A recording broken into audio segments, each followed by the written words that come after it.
It is Indiana in the morning. Good morning to you. A quarter away from 9 o'clock on your Tuesday morning. Well, looky over there. There's Brian Jones from the Artist Hand Gallery joining us this morning. And, Morning, Todd.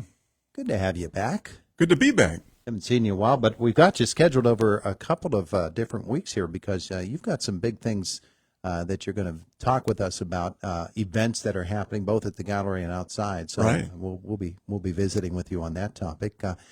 Those topics. Our visit this morning is presented by Marcus and Mack, voted best law firm and best personal injury lawyer 3 years in a row in the Best of Indiana County contest. Visit them online at marcusandmack.com.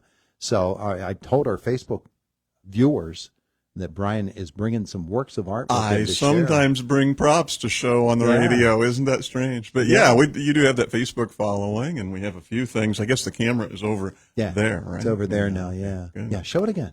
Oh, yeah, sure. Let us get a good long Isn't look that at a nice drawing? Oh, my goodness. Is that a pencil sketch? It's a pencil sketch, yeah. I'm sure it's somebody's pap or maybe their father, but I think I know that guy. do you know that guy? He looks familiar to me, too. But that is a work of art done by a student at Indiana High Scholl. That's true. That's true. Yeah. Beth Porter and Jen Rankovich over there have just put together an awesome heritage of students graduating with just honorable artwork every year. Mm-hmm. And the Artist's Hand Gallery is really proud to maintain it. I think we've been doing it for about 8 years now, a tradition of giving those students something to really look forward to. They're calling their show Stars Shining Brightly.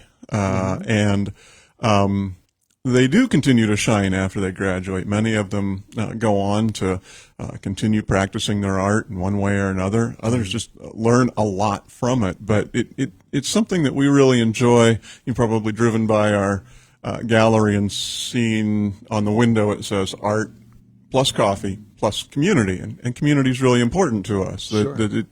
Art is for everyone. It's not just some sort of special hallowed thing off in a museum somewhere. These kids are showing up at the easel every day or at the clay wheel and just working on stuff. Well, you make a great point when you talk about what happens when your school career and art class ends, Right. third period art class or whatever that happens to be whenever you take your art class in school. You develop something, and maybe what you develop is a love for producing art, and that can manifest itself in any number of ways through the rest of your life. But Sure can. It's a shame when somebody who has that passion in school loses it when they leave school and they get involved in other things, whatever career pursuits they might have or educational pursuits, and the art sort of falls by the wayside.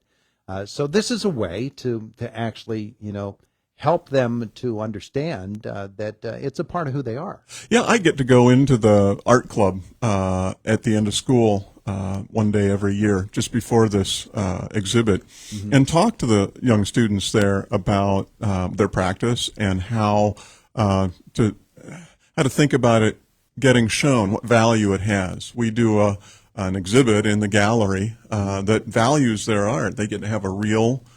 We treat it just like any other professional show in the gallery. They sign a contract. They put together an inventory sheet. We talk a little bit about their work, and then we get to show it for 4 weeks in the gallery with complete with a reception and everything. That reception is this Friday, by the way, if some of your listeners or viewers are interested in coming over to the Artist's Hand downtown and seeing the work. Yeah. Well, absolutely. We hope that they do. We encourage everybody to go and to check it out for the students themselves. It's a really big moment of their lives. It really is. And they do get excited, as excited as sort of studiously nonchalant teenagers can be, but but they're pretty excited. I didn't mean to throw a lot of smoke into the air there. They're pretty wonderful people, and they bring just a host of energy to putting in the show. They were there all day yesterday. They showed up towards the end of their school day around 2:00. came over with carloads of paintings and sculptures and jewelry and drawings and pottery. It's been a big clay year. There are hundreds of pieces of clay art there. And I think about that, I think about what happens when somebody looks at a pile of clay, takes a couple handfuls in their hands. They see something. They see something. They see, this lily. Or something else. There's a beautiful spider crawling across a plate of other objects on it. I need to actually put you over at the other microphone so sure. you're holding up could be a little bit closer. But go ahead and hold that up again because that's sure. a beautiful piece. Isn't it great? Yeah. I wish I knew all of the artists' names. There are about 14 of them, and I just couldn't quite get all that in my head, so I don't want to risk trying to name some of the artwork here today. But that's a ceramic flower. Yeah. Beautiful. And you saw the drawing a little bit ago, and you just think about the practice that these students have put into this. When you're playing basketball, you see things developing on the court. You see the play happening sometimes even before it's happened. As you work into that.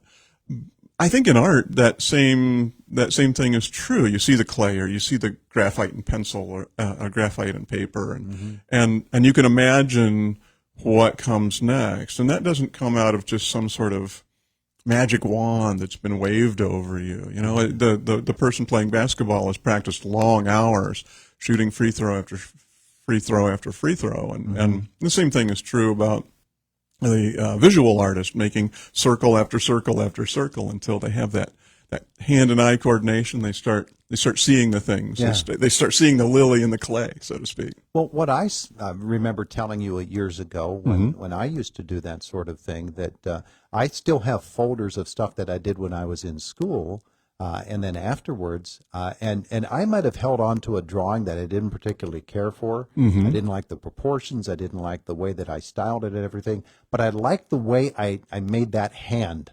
Right. On the ballerina.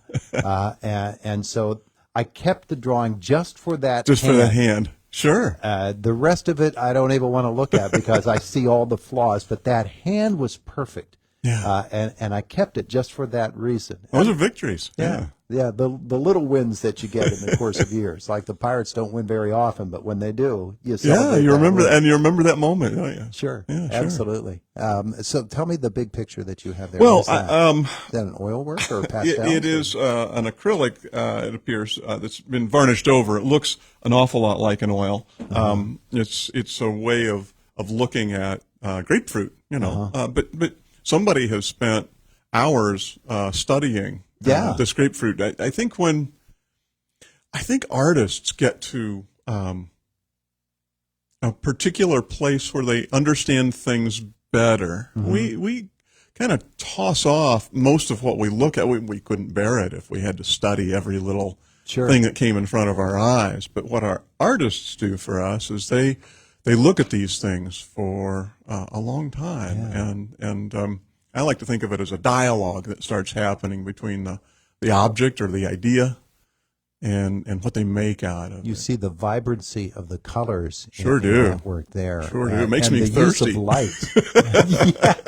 But the way they use the light in order to produce that wonderful painting, and it's absolutely gorgeous. So that's the kind of thing that you're going to see in the show.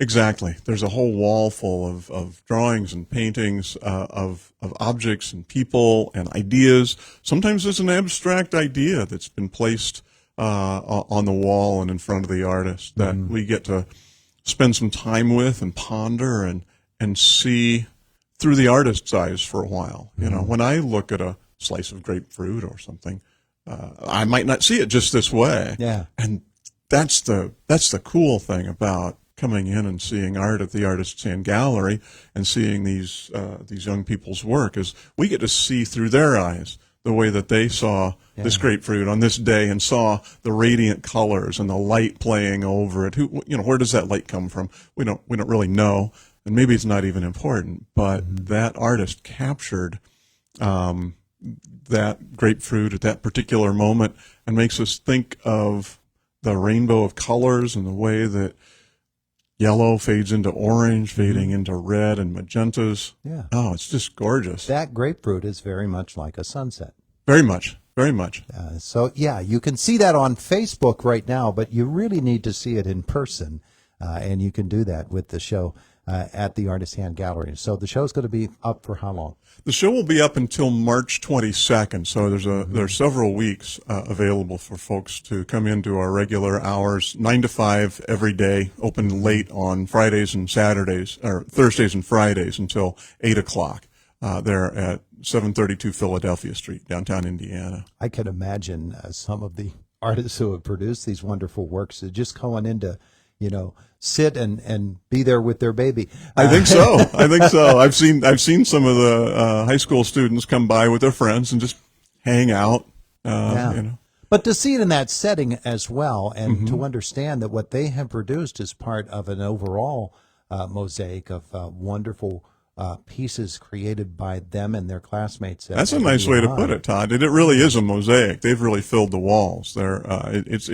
It's tiled with many pieces of beautiful artwork, and seeing it as a whole show is really incredible. When I walked through there this morning after they had gotten everything finished and up on the walls and on the various shelves and tables, it's just it's a little overwhelming, actually, to look at all of that color and line and form just sort of playing across that whole wall. It's just beautiful. And it's an expression of a particular group of young people at a particular moment in their life here in our own community. I think it's really worth celebrating this Friday. If your listeners have a moment to come on by between 6 and 8 o'clock, there'll be refreshments, and all the young artists will be there. They tend to dress up for this sort of thing, and they're all excited. So come say hi, come shake their hands, come look at their work and see what they've done. It's a big moment. It really is. All right, so that's at the Artist Hand Gallery, 732 Philadelphia Street in Indiana. The Indiana High School art exhibit, annual now. Yeah, stars that keep on shining. There you go. I like it. I like it a lot. Brian, thanks so much for coming in. Todd, thanks for having me. Appreciate that. It is the voice of Indiana County. It's WCCS 101.1 FM, AM 1160, and WCCSradio.com. You're actually coming back later this week. I am. I'm going to be talking about the follow-up to this, which is more young people making more art. Star Equestrians is sponsoring a handwriting and art contest here local, and we'll talk a little bit more about that. Sounds great. Sounds great. It is Indiana in the Morning. It's WCCS 101.1 FM, AM 1160, and WCCSradio.com. We're just about 2 minutes away from 9 o'clock. Fox News comes your way then. Josh Woodison in our WCCS newsroom after that. And Nicole Sipos from Indiana Borough is scheduled to join us at 10 minutes after 9. It's all here on Indiana in the Morning, the voice of Indiana County. You are the